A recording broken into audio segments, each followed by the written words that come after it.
Now, despite blowing up our economy, sacrificing our children's futures and demonising the unvaccinated for exercising bodily autonomy, authoritarian COVID zealots want us all to forgive and forget their destructive determination to lock us down. In a widely shared article for Atlantic magazine, lefty US University lecturer Emily Oster called for a, quote, pandemic amnesty, where we can forgive one another for what we did and said when we were in the dark about COVID. Now, I have to say, this viral sketch perfectly sums up the gross hypocrisy of that, I think, insulting suggestion. Watch. Yeah, it turns out that this was all a lie. Yep. I was really just kind of hoping we could put all this behind us and move on. Is that an apology? Because it doesn't really sound like one. I know that I called you a grandma killer, but I really just wanted what was best for you. I actually couldn't visit my grandma in the hospital or even attend her funeral. Let's just call a truce, okay? But according to your hat, you care about social justice. What does that have to do with anything? Why don't you care about justice here? I don't hear you demanding apologies or reparations, because that would have to come from me and... Like that. Now, I'm joined live now by Tonia Buxton, whose fight for freedom during the pandemic came at great personal cost. So, Tonia, do you believe they deserve this amnesty? Well, you know, I really would like to forgive them all and just move on. But unfortunately, if this had been a bygone time, I would have been burnt at the stake. So I just don't feel I can do that. I find it astounding that all these people that were completely vile, completely vile, name-calling and caused such harms to our children, to our society, to our economy, now want us to just all forget it and just move on. I don't understand where it's coming from. And what I don't understand is that they have no humility. There's no humility in saying, all right, we got it wrong. We apologise. Then maybe we can think about having an amnesty.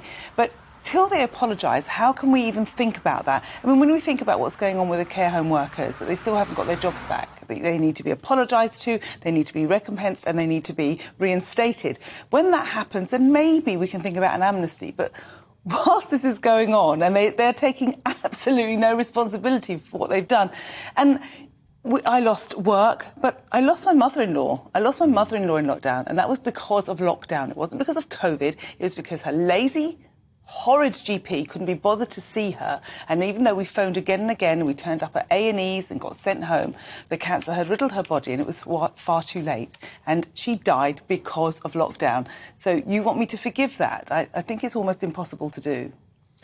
Yeah, absolutely, because the point is, all of these folk who are now asking for an amnesty, it wasn't as if they didn't have the information available to them. The exact same information was available to them as it was to us. They wanted to buy into the propaganda, and then they used that propaganda to demonise folk, either who were against lockdown or who made a different personal choice to stay unvaccinated. But one of the things that really got to me is I remember walking in the park once. So I have 4 children. My daughters each had boyfriends at the time, and we're all walking together.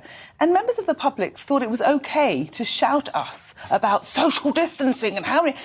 Honestly, I was so frustrated. I used to look at them and say, what is wrong with you? What has happened to you that you feel it's all right to shout at me? I'm out walking with my children and you feel it's OK to shout at me. That's what society became during lockdown. That's what they felt they were emboldened to do, to just scream at people, call people names, and we had no personal autonomy. I'm very, very glad I broke all the rules. The amnesty is I don't want to just move on from that time. So many people say to me, oh, you've just got to forget, you've just got to move on. But the problem is, how do we learn lessons, Tonia? Because believe me, there's going to be another virus soon, whether it's leaked by China, whether it's some sort of chemical weapon from another bad actor of a state. And how are we going to deal with it? If we don't tackle what actually happened, then we might do the same thing again. That's exactly the point. Unless these people are brought to shame, really, because they have to be shamed, and apologise for what they've done, then it will happen again. And that's the biggest point, isn't it? That they have to apologise for what they've done. We have to keep going on about it. Trying to delete what they did. Did you see Andrew Neil, for example? He had posted some terrible things about denying the unvaccinated rights in society, and he's just gone and quietly deleted that tweet. Why not have the balls to actually stand up and say, I got this wrong. I'm ashamed that I wrote this, but instead what they're trying to do is just rewrite history by backing away. But unfortunately, Tonia, for them, fortunately for us, we have the receipts, don't we? We have the tweets, we have the columns that were written, and we know what these folks said. That's what's so wonderful about it all. We have it all. And I will have full respect for anybody who stands up and says, I've got it wrong, I'm sorry. I still can't forgive you because, you know, before this all started, I was a TV cook. And I used to work on anti-ageing and what creams to put on your face and things like that. And yet if I had the know-how and the intellect to find out and dig a bit deeper and to realise that it's a complete load of rubbish, to start thinking, hang on a minute, how does an airborne virus work? And hang on a minute, this medication that we know nothing about could be doing damage to us later. Should we just wait a moment and just explore things and read a little bit more, dig a little bit deeper before we start mandating things, forcing people to do certain things? If I can do that, then anybody can do it. And all of these journalists, the mainstream media journalists who frightened the life out of people, and our children are still frightened. Our children are still suffering from learning difficulties and all the things that they've gone through. So whilst we still suffer, whilst we'll still have people going into hospital now having their cancers seem too late or all their illnesses that's happened, whilst that's still going on, we cannot have an amnesty. You have to take it on the chin, apologise, say we made a mistake and say we will never do it again. The broadcaster and activist Tonia Buxton. Thank you so much, Tonia.